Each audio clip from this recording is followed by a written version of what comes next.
Évangile de Jésus-Christ selon saint Marc.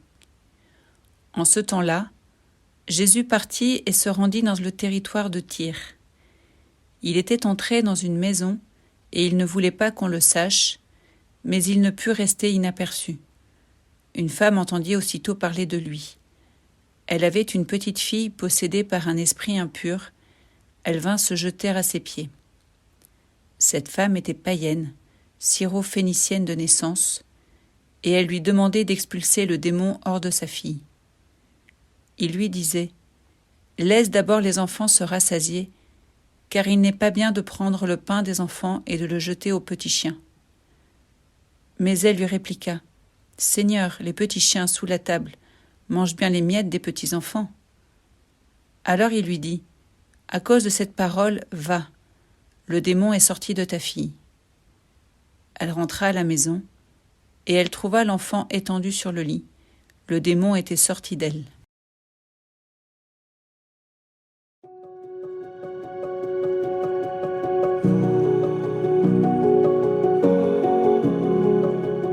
Cette syrophénicienne est l'un des nombreux personnages de l'Évangile qui bénéficient d'une guérison de Jésus, en l'occurrence l'exorcisme de sa fille. Mais, plus que dans beaucoup d'autres passages, nous pouvons voir ici l'attitude de la femme qui dispose Jésus à accorder cette guérison. Plus précisément, cette femme a deux attitudes qui sont nécessaires et complémentaires. Elle est humble et persévérante.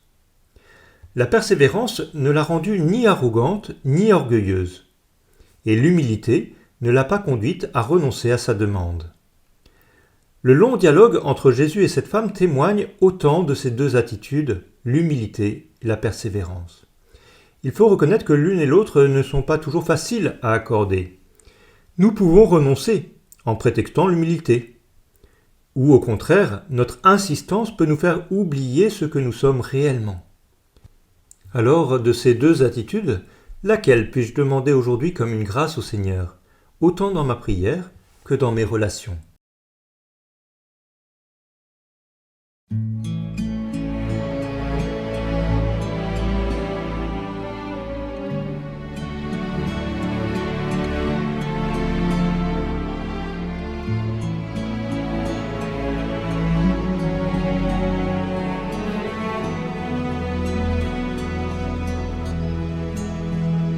Ô mon bien-aimé Jésus, mon Seigneur,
tu t'es